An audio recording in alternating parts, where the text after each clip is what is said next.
Welcome to this second panel in our webinar that's focused on mastering your delivery and takeaway business. This panel is made up of suppliers who, amongst other things, will be addressing some of the issues raised by our operator panel. The suppliers on this panel are Joe Heather, who is DeliverX Northern Europe General Manager, Ryan Pereira, the CEO and co-founder of Captain AI, and John Gillen, the UK General Manager of Stuart. I'm really looking forward to getting stuck in with you guys about the challenges and opportunities arising from restaurant delivery. But first, I'm going to ask each of you to give us a short summary of who you are and what your company does, just in case anyone listening is unsure. And then I'm going to ask each of you whether you are a hospitality person or a tech person. So first in the firing line is Joe Heather. Joe, your 90 seconds starts now. Okay, thank you, Peter. As mentioned, Joe Heather, look after Northern Europe for DeliverX. Got a previous history of Just Eat for many years, so 12 years in this industry, so fairly close to it. And to come on to DeliverX is a integrations platform. It allows multi-site brands to connect and manage digital channels. In layman's terms, take one of those brands that's on Uber, Deliveroo, Just Eat. They might have web-based ordering, app ordering, kiosk, QR. We allow that brand to manage all of those digital channels in one location via us, clearly creating operational efficiencies. Hopefully that was 90 seconds. It was less than 90 seconds, but we'll let you off. So, Ryan, it's your chance now. Thanks, Peter. Very happy to be here. Excited for the panel. So my name is Ryan Pereira. I'm the CEO and co-founder of Captain AI. We originally started actually 10 years ago in this industry as one of the first marketplace delivery aggregators in London. And we ran a company called Henchman. We were competing at a very, very early days with Deliveroo 10 years ago. We had our own fleet of drivers and we built our own online ordering platform. So we felt a lot of the pain that operators have when managing drivers. Shortly after launching, we actually pivoted the company to focus on one thing, taking everything that we learned in managing drivers to build software as a service for restaurants with their own drivers. So we have a mission of helping restaurants with their own drivers manage everything from the kitchen to dispatching all the way to customers. So we build a full technology solution to manage your own in-house drivers and offer a live tracking experience that you get with a company like Domino's or DoorDash, but instead doing that with your own drivers. And that's called Captain. Thank you. John, tell us about yourself and about Stuart. Thank you, Peter. So in terms of, yes, my name's John Gillen, and so I am the EVP of Revenue here at Stuart Delivery Limited. My background is 20 years plus in working for technology companies, managing sales, marketing, operations teams from both large corporations such as Google through to small scale-ups and startups, where more recently I was ran a company called Laybuy, which is in the fintech space.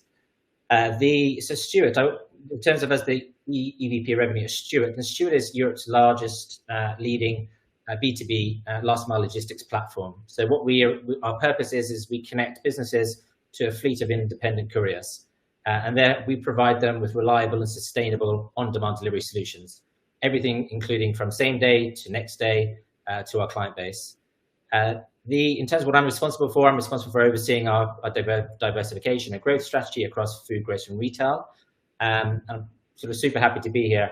Our mission and purpose is really to be the omnichannel same-day delivery leader across those sectors. And we work with a host of clients, everything from Rosa's Thai to Burger King to your local independent restaurant. Yes, so super happy to be here and contribute to this webinar. Thank you. That's all great. So the question is, are you a hospitality person or a tech person? Joe? I'm going to take a hybrid stance there. Probably more on the tech side, but I'm an avid lover of QSR and fast food. I'm certainly no connoisseur of fine dining, but I can tell you a good burger for sure. Great. Okay, Ryan. I'll probably say I'm definitely more on the technology side, to be honest, personally. But I guess as a company, we're the technology that enables the hospitality, obviously. Yeah. John. So I would say, look, I'm just super passionate about the overall customer experience and providing a great customer experience in whatever industry that is. I started off in FMCG, working for a company called Diageo. And for me, that's just part of my DNA, is just making sure that whatever industry, whether it's logistics, fintech, MarTech, is just providing the best customer experience. And if you can do that via technology, then great. Fine. Okay. When I ask that question, I often say you can only choose one or the other, but I didn't say that this time. So I've got blended answers, which I think is probably correct. Anyway, let's start off with a general question, but I think it's quite an important one, and that is to open the discussion. What challenges does your business aim to solve? And I don't think I'm really talking about the detailed bits, but the bigger challenges that operators have. So what challenges does your business aim to solve? So, okay, John, would you like to have a stab at that? Yeah, so when I look at this food delivery space at the moment, then since 2015, then you've seen the large marketplaces that have come into this market and transformed it, disrupted it, and they've taken a huge, large share. So what our purpose is here at Stuart, the business was invented back in 2016, but ultimately we provide a independent alternative to restaurants, to these large aggregators such as Uber Eats and Deliveroo. We also, in addition to that, we provide an alternative for operators who just want to move away from managing their own in-house delivery fleets and want to outsource that to delivery providers such as Stuart. And we do this again across these last mile solutions, across the large enterprise clients to the smaller restaurants. We want to make sure that whether you're a small independent restaurant or a very, very large QSR, then we just want to make sure that everybody has accessible to these kind of smart delivery solutions. Ryan, I guess you're in a different area, being more tech focused. But what John say strike a chord with you? In other words, the challenges that you're facing, aiming to solve. Absolutely, and I think where we live is we see the world as an evolving delivery world right now. So traditionally it used to be you either work with the aggregators to do your deliveries and you don't have your own drivers, or you have your own drivers and maybe you work with aggregators too, but there wasn't any in between. We're now seeing an evolution in the space, and we'd call it hybrid delivery. And where Captain fits in that is we give you the tools to manage your drivers so that you can give an amazing customer experience that matches that of the aggregators. So for example, using technology like Captain, you can use AI to do faster deliveries with your own drivers, so the customers are happier, and you can offer a live tracking experience with your own drivers.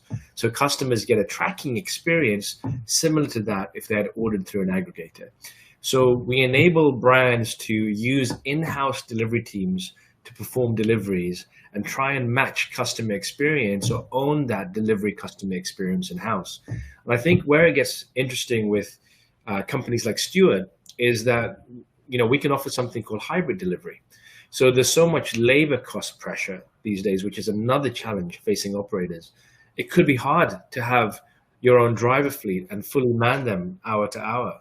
So maybe when you're busy, or maybe when you don't have enough drivers, you can use a tool like Captain to actually outsource some of your deliveries to companies like Stuart.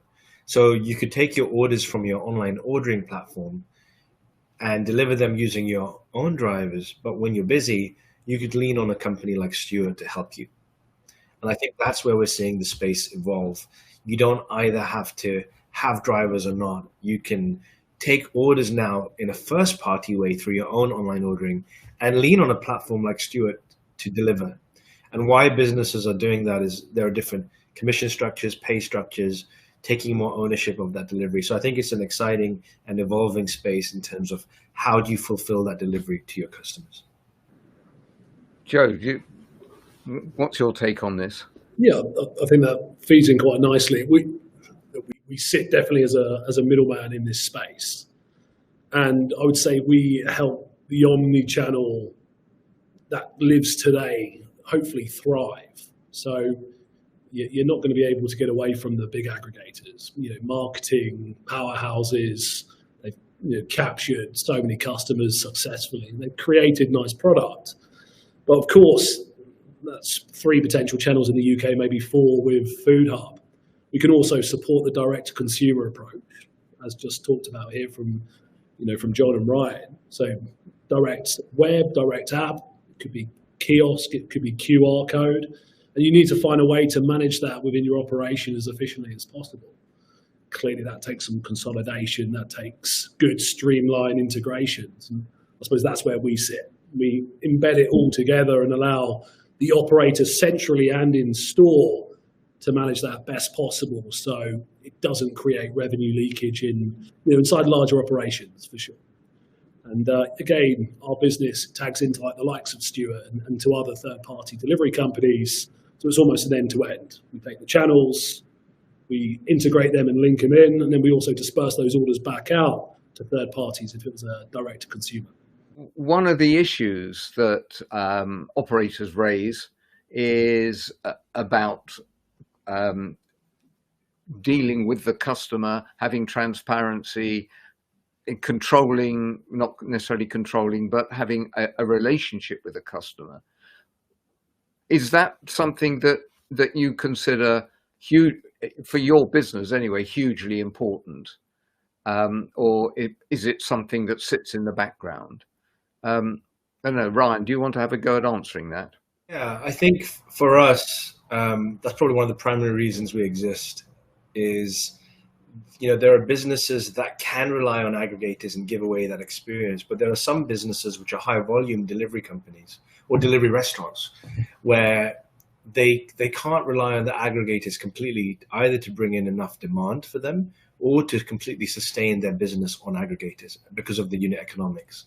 So they still have to do their own in-house deliveries. You'll find this most common with pizza chains, for example.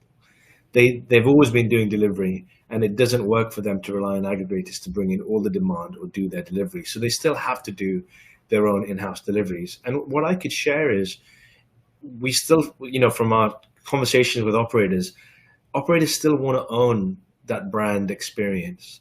And I'm not saying anything negative about the aggregators, but as soon as it goes to an aggregator, you lose some level of control over your brand and over your consumer experience, until that order is delivered.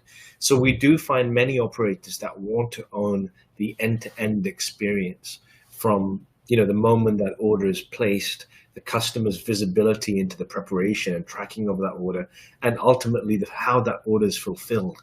Is it delivered in a box that's upside down and the food is in a poor shape, or is it delivered in a branded way with a consistent customer experience? And I think owning that part of delivery is something very appealing to many operators and something that many operators want to take back. I think from our perspective, we're trying to provide tools to enable you to use technology to do that in a really good way. So, John, is relationship between restaurant and customer something that is important to you, to your company? Yeah, absolutely. I mean, I think, again, I would just echo everything Ryan has said there. In terms of what's super important for us is to make sure that the restaurants that we work with are able to provide the best experience to their customer base. And so in order to be able to do that, yes, you talked to Peter about use the language omnichannel. Yeah, they need to be able to provide that omnichannel experience. And as Joe sort of said there, there's so multiple ways that you can order food these days. It's a kiosk in store, it's online, etc. So you need to kind of tie up all of these channels and have a real omnichannel view of your customer and provide them then with the best curated, personalized experience that you can.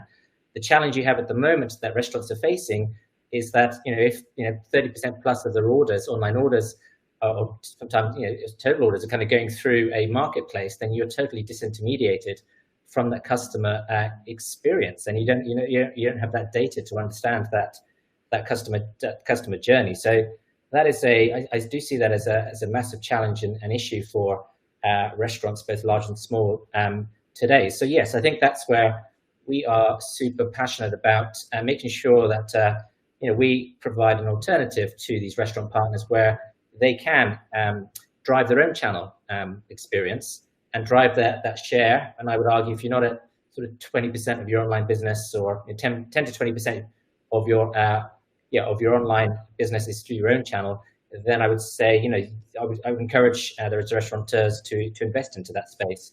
And again, it's a great negotiation tactic for the marketplaces. If you're developing your own channel, you can increase your own margins, you increase your loyalty by having that kind of direct relationship with the customer. Joe, I don't know whether you want to answer that question as well, and whether you want to sort of address the additional question about how much information or how much relationship do restaurants typically have with the customer that they deal with themselves. Is that perhaps a bit of a myth, or do they have a great and knowledgeable relationship with them anyway, outside the delivery space? I suppose it's naturally dependent on what CRM and loyalty engine is used. Obviously, there's some excellent ones out there that allow you to target very cleverly.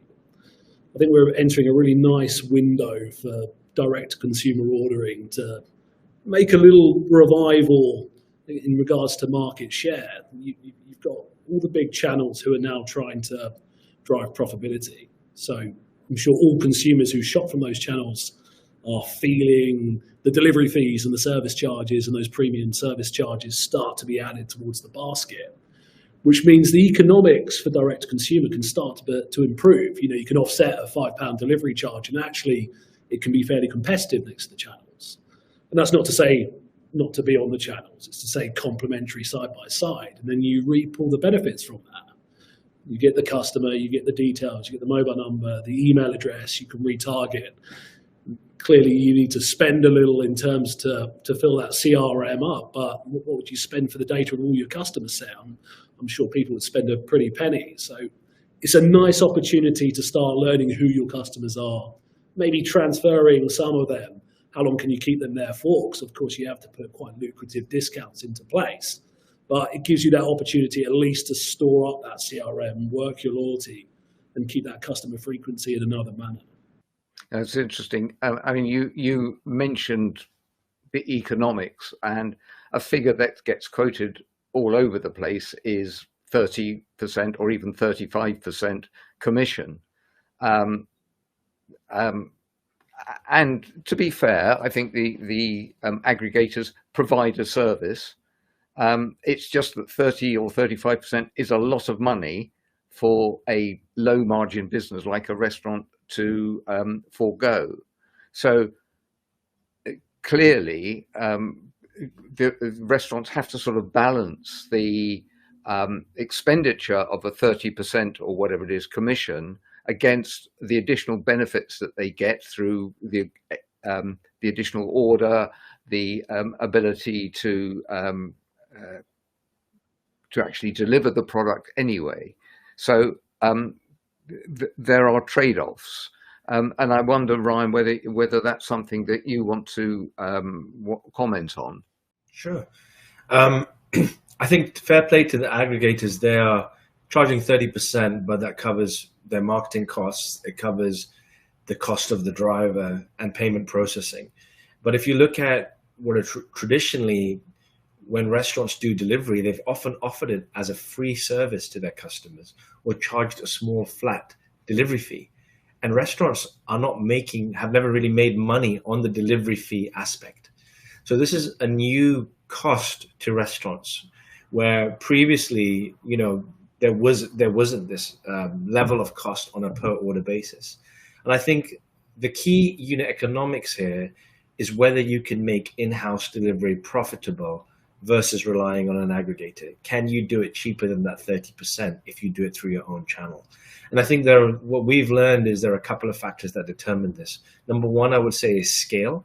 If you're doing 1 delivery an hour or 2 or 3 deliveries a day and you're a small, SMB, you're not going to be able to run profitable delivery because you won't be able to sustain or maintain a labor force. Even one driver won't be getting enough tips and enough work, and it won't be cost effective.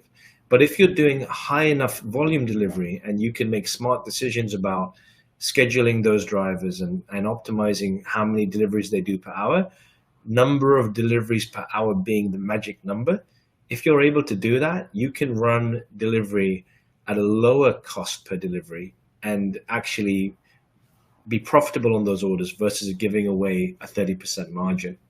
And so we think it depends on 2 things. The scale, you have to have enough delivery volume to be able to do it. And secondly, you need to be able to efficiently manage those deliveries. And I guess the third part, which connects with both Deliverect and Stuart, is that we're seeing more opportunities for businesses to run profitable delivery because they can hire drivers at the busy times when the unit economics make sense. And in the quiet times, they could lean on outsourcing that delivery to a service like Stuart, for example. And that's that whole concept of hybrid delivery, where you don't have to do one or the other all of the time. So, John, does number of deliveries per hour resonate with you, or do you use other metrics?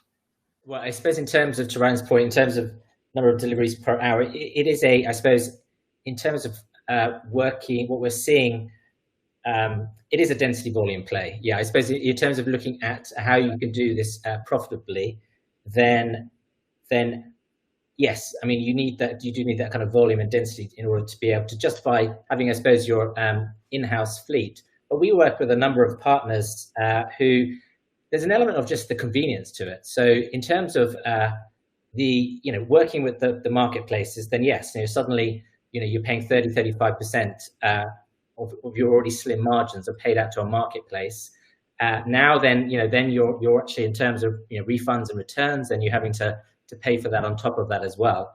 What we're seeing though is kind of the smaller independent restaurateurs. If you can come to them and you can say, look, we can do your delivery for you, and it's at X%, so it's a far lower discount than what the marketplaces are charging. And also we're offering you a service where actually we'll take the headache away from you in terms of, what we hear time and time again is just the hassle and the issue of, if there's a spilt drink and that arrives to the customer, then the customer invariably is going to complain to the restaurant. They're not going to complain to the delivery driver. And so the restaurant then has to pick up that. And it might not even be their fault. It might be the delivery guy has had an accident along the way. But again, that's like just being able to provide to that restaurant that you will take that problem away from them. Again, there's a huge value to that as well. So there's an element of, yes, scale, but also just the customer service element to it. And knowing that, there's a human at the end of it, I think is super important as well, whether you're a restaurant, a single, restaurant that just does, one store to partners we work with that have hundreds of restaurants plus. Joe, do you have a response, or not necessarily a response, but additional thoughts? Or yeah, without obviously upsetting too many operators, there's naturally responsibility in how the menu is priced and how they're balancing that in regards to margins. So you have to be fairly logical and systematic in how you're displaying those menus and what items and your average transactional value, what does that sit at, and can you make the economics work? Clearly there's some financial heads who have to kind of clash that out. But again, I talked about it earlier, swimming with the tide, rather than swimming into it. I think going against the channels is a tough gig. We talk about self-delivery. The drivers have been consumed across 3 platforms, and then you have market leader with Stuart there as well, who are very adept at hiring drivers and holding on to them. It makes it very difficult for the self-delivery approach, although it's an approach I certainly like. And I suppose in towns of lower population masses where driver fleets aren't available, then a tool like Captain and becomes highly usable and very interesting as a proposition. I mean, listening to all three of you, I'm absolutely struck by the number of variables and a number of issues that are addressed. I'm not saying need to be addressed, because they don't necessarily need to be addressed by every restaurant, but there is a wide range of metrics, of ways of working, of issues to address, and I'm just wondering whether there is a sort of a sweet spot for companies, either by size or by geography or in other way, where what you guys are talking about, where it fits, or does it apply to everybody? I'll kick off this one. I'm a big believer in you always need to be in front of the customer. You've got customers who shop direct. You've got customers who choose a certain platform. You have customers who shop across all of those, and you just need to make sure you're in front of those in the best way possible. And if you're not, I always call it like the slicing and dicing of filters. How do you ensure you're as many filters on that journey to finding a food option for delivery as possible, and you can be placed there? And then hone in on the operations around it and fixate on the menu. How do you drive average transactional value up and work on the things that are going to drive profit and help alleviate some of the concerns of rising costs on commission levels and on fixed costs and other parts? And sometimes I think brands and others get fixated on all of these other costs and then maybe lose a degree of focus on, again, I'll say about the menu, taking your £22 average transactional value to 23, 24, 25 through, clever menu optimization and opt-ins and opt-outs, and not necessarily putting an offer in, but dynamic price uplifts, and just clever methods to start generating money from another angle to ease the pressure in those other elements. And I think get focused on that side and don't necessarily get focused on driving the really good stuff you want to be doing when times are greener.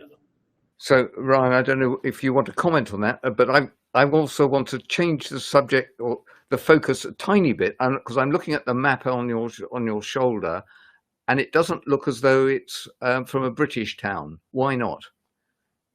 Actually, this is one of my insights. I'm a little bit out of date with the UK market, I guess, because most of our customers are actually in North America for us as a company. And we did launch Captain originally in the UK, but we found a trend that there were less and less people really doing self-delivery. We found in the UK, our experience was a lot of people were just so happy with the convenience of going with the aggregators and leaning fully on the aggregators. And this is, I think Stuart is one of the main players in outsourcing delivery. This was still in quite early days of Stuart. So I know the landscape has probably shifted now. But when we look at America or the rest of the world, we find a very different culture, or maybe even unit economics, where delivery is still very powerful doing self-delivery. Some of the chains in America, they really haven't given up self-delivery, and maybe half their business might be coming from using their own drivers and doing deliveries there. I don't know the exact reasons for that. I know there's a greater prevalence of chains in America and maybe a higher delivery culture in the States. But we're also finding it in other countries in South America and internationally where maybe labor costs are lower and self-delivery is more viable, and maybe there's a different dynamics and also the ability to hire drivers. I remember it was very challenging. Even when we ran a fleet of our own in London, it's really hard to hire drivers. Really, really hard. It's like gold dust trying to get a driver. So I think for us, we found a lot more excitement around self-delivery and a bigger market, definitely in North America. So, John, sort of tying all that together then, is what we've been talking about up till now. Does it apply to every company? Does it apply geographically and not necessarily from country to country, but locality to locality, town versus country and that sort of thing? What observations would you have? Yeah, we work across Europe. So we're live in 6 European countries, but each of those markets are very, very different. So we have a different, a relatively different operating model depending on the country that we're operating in. And we do look to the US in terms of seeing the trends there. We do see, when we look at the market, the food delivery market over the next 3 years, then we're all fortunate. We're in a space that's going to continue to grow. So we haven't hit maturity yet. There's still that organic growth of 7% plus from now to 2027, where food delivery will continue to increase as customers want that convenience to be able to order online, have things delivered within 30 minutes. So we see that continuing.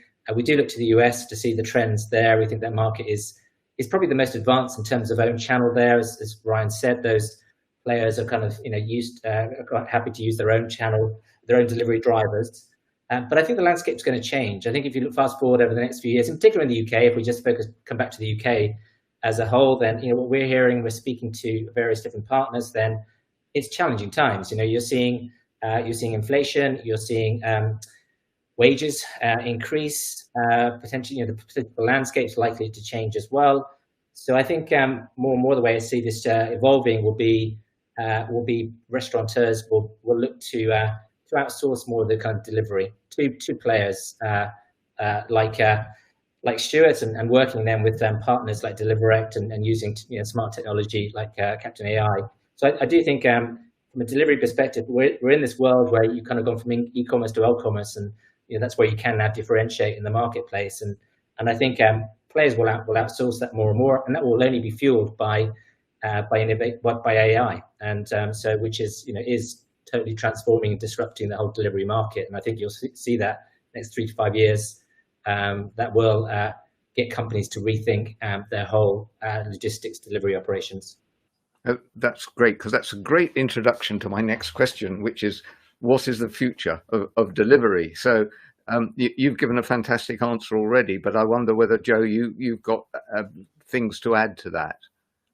Oh, well, no, echo both what Ryan and John said there, especially on Ryan's side.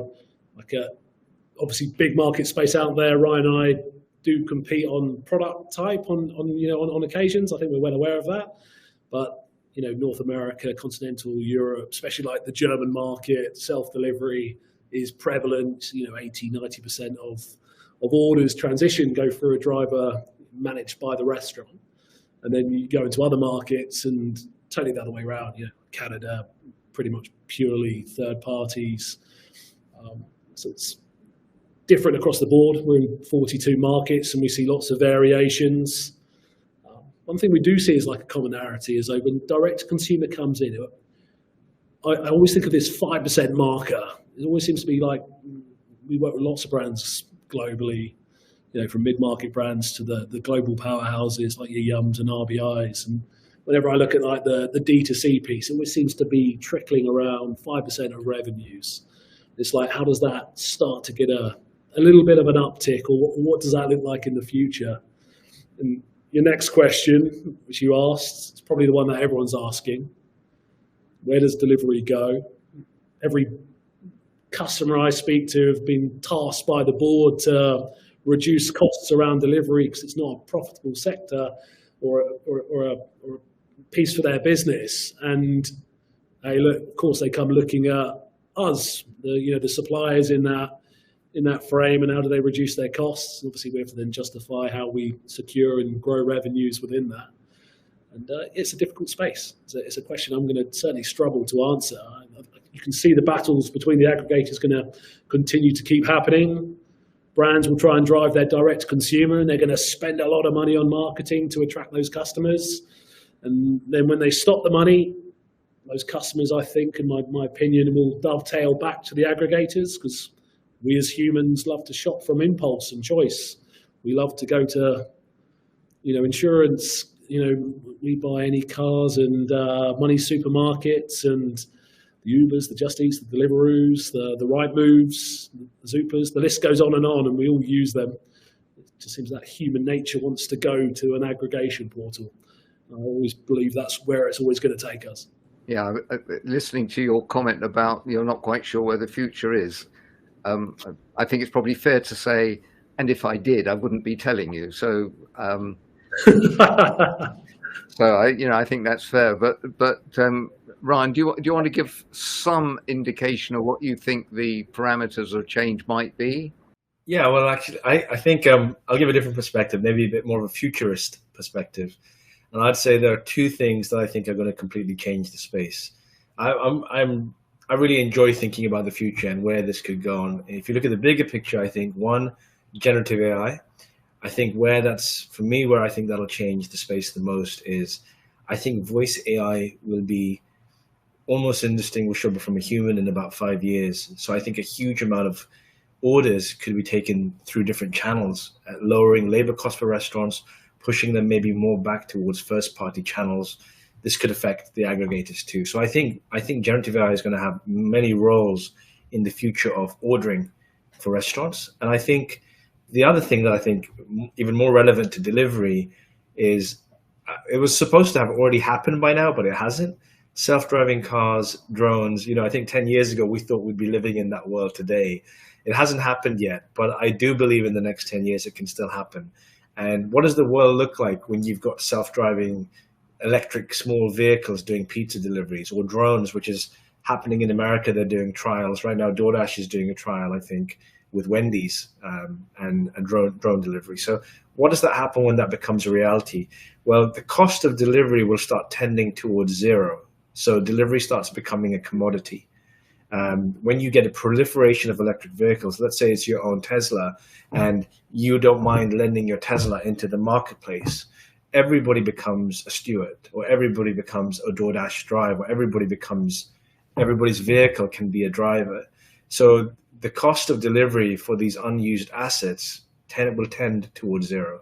And I think it's hard to predict what happens then, but I think there'll be less power in the aggregators. And so again, there could be more power for restaurants to be able to offer first-party delivery cheaply. The biggest, value prop of aggregators has been it's hard to manage drivers, it's difficult to manage drivers, it's hard to hire drivers, and it's expensive. With the advent in 10 years of maybe self-driving vehicles, that value prop will have to change, because it'll be easy to get drivers, it'll be easy to get deliveries done, and it'll be cheap to get deliveries done. If I could just note a couple of things you said. So generative AI will become more prevalent, and I agree with you, but generative AI won't replace anybody on a bike or in a car. And at the same time, you've also said, and I realize there's an element of hyperbole here, everybody becomes a steward driver. So I'd put those 2 points to John. How does that impact on your business, or your view of the future anyway? Well, yeah, that's a future I look forward to. Look, I think can I sign up right now, please? Absolutely, yeah. Let's fast forward to that. Look, I think the self-driving autonomous vehicles piece, I think, again, there's obviously been, we've been talking about that for a decade now. And yes, look, it will kind of reduce the cost of delivery.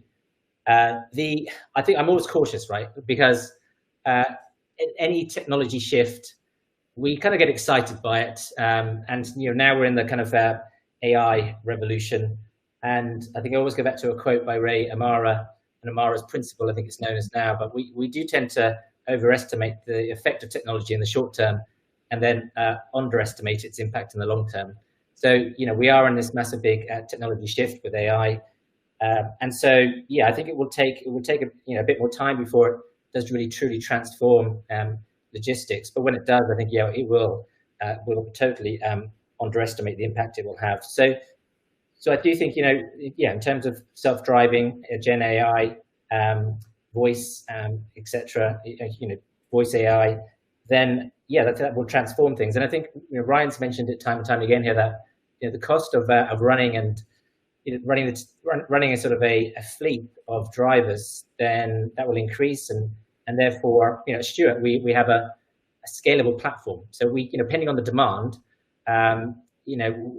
we can scale it, and so therefore, you just have a technology platform that connects a restaurant with a courier, and that's our business model. And whether you're doing sort of 50 million orders or 200 million orders a year, it's kind of scalable. So where we can onboard couriers in days and weeks, depending on the level of demand. So I think we're probably getting to the time when we've got to start wrapping up. But I just want to ask all of you whether there are things that you feel you've wanted to say that you haven't said, or I may have misrepresented you in some way. So this is just an opportunity to capture those thoughts. Perhaps I can start with you, Joe. I'd probably just say it's an immensely exciting space to be working in. Sure leaves us breathless most of the time because it moves so fast. Think about like the Q-commerce market, Gorillas and Getir came overnight, and then next minute all your big grocers are online and using the fleets of the big aggregators, and suddenly they disappear. Where do you get that in other industries? You don't. And look, probably one thing I'll say, conversation I was having with an IT director of a big brand recently. We were talking AI, and we were talking self-driving vehicles and drones. And what did he say? He went, fed up with these buzzwords. We're a global brand right now, and we don't even have an e-commerce engine that can do automation of retargeting customers. He's like, focus on the today, the next year, 2 year, 3 year, 4 year, and we're still a million miles off some of the tech from 10 years back. And probably the operational brain in me and the realism of today is, how do you focus on just doing what we do have today and doing it exceptionally well? And I think that's an underestimated piece. Not that we shouldn't be. AI is definitely within the Deliverect business. It's within the roadmap, and it's sat within menu optimization and creating suggestions and all this type of good stuff. But I suppose be careful to put some reliance into that yet. What can you control? What can be controlled right now, I think, is a key lesson to be top of mind. Thank you. So, John, is there anything that you feel you haven't said that you feel you should say? You don't have to. You may have said it all. No, I think. Look, I think I've said it all. But I think if I was a restaurant today, whether it's a quick service restaurant with hundreds of restaurants or an independent restaurant, I think it comes down to having in terms of winning that customer loyalty today. It's about that kind of personalized experience. And so I think that's where I would encourage QSRs and independent restaurants to double down on that overall customer experience, and how can you provide the best personalized experience possible. And by that I mean, and when you translate that into what does that mean from a delivery perspective, then it's kind of having the number of different delivery options that work for that individual. And Joe's talked, and he's an amazing expert in the industry on this. But menu optimization as well. So in terms of, again, restaurants getting smarter and smarter around how they optimize the menu to improve their customer experience and their own sort of net margins at the end of the day as well. So, but I think it comes down to now and going forwards, those restaurants that are going to win out will be how they use technology to enable a better customer experience and ultimately provide an amazing personalized experience for every customer. And Ryan, anything you want to add? Yeah, well, firstly, thanks a lot, guys. And I like what Joe said about focusing on the current reality of what needs to get done today versus, looking so far in the future. We don't do the things that we need to do today.